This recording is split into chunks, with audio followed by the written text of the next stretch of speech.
Kaj je potrebno, da boste uspešni v teh terapijah? Prvič, potrebno je, da prevzamete odgovornost za svoje občutke. In potrebno je, da občutke vzamemo kot nek kompas, ker slišim, kako ljudje to razumejo, joj, na živce mi gre to. In to predvsem ljudje, ki so zelo uspešni v tem intelektualnem delu, občutki so pa nekako na stranskem tiru, jih malo zatiramo, so nam nepomembni. Mi tudi naš jezik ni bogat, kar se tiče teh občutkov. Angleščina ima dosti več izrazov, s katerimi opisujemo svoje počutje. Ampak Slovenci se tudi prebujamo in učimo in postajamo dobri tako na vseh področjih. Torej, in če smo bili intelektualno močni, občutke smo pa zatirali. Takrat ljudje, ko pridejo v ene težave in ko pridejo v to mojo terapijo, takrat velikokrat rečejo, joj, počutim se nesposobna, ker sem v taki slabi koži. Počutim se nesposobna, ker sem v slabi koži. In te občutke bi jih radi nekako kontrolirali, radi bi jih zanikali. Ja, mladina, denial bi radi naredili, v angleščini, zanikali bi radi to. Ampak, če hočete biti uspešni, je treba te občutke resno vzeti in se vprašati, ok, fakt, tukaj sem, ampak kaj mi ti občutki želijo povedati? Kaj se moram iz njih naučiti? Kje ne živim tako, da bi se dobro počutil? Kje sem se oddaljila sama od sebe? Ali pa oddaljil? Kje nisem v stiku sam s sabo? Kje ne živim tako, da bi bil srečen? Pa ne glede na to, pa ne samo na dopustu, tudi doma v svoji družinici, tudi na delovnem mestu.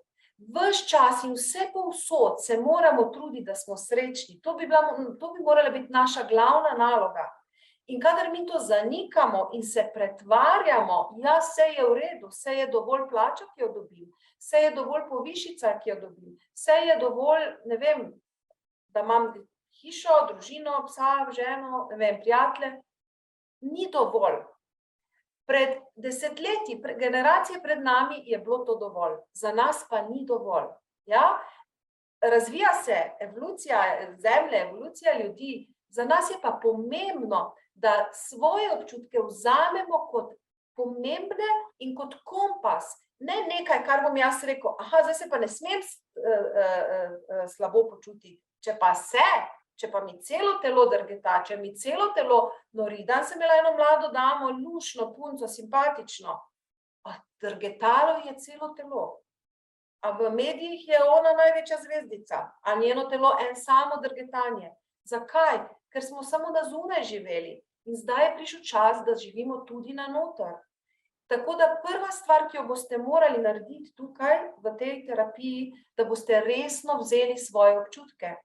In vaši občutki so tisto merilo, po katerem boste morali začeti oblikovati svoje življenje. Pika, amen.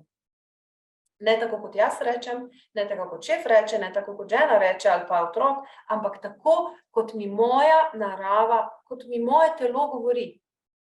In če ste prišli do tega, da ste razvili panične napade, da ste dobili nespet, da se je pojavila nespečnost, huda tesnoba, pomeni, da ste se totalno oddaljili od samih sebe, pomeni, da nekaj delate narobe. Pa spet ne govorim zato, da obstojam.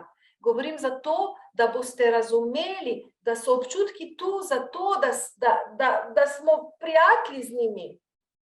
Ja, da jih razumemo, da jih imamo radi, tudi če so negativni, se vprašamo, kaj se lahko iz njih naučim, kaj mi hočejo sporočiti, kje nisem v stiku sama s sabo, kaj meni prepričuje, da ne morem biti srečna. Ok?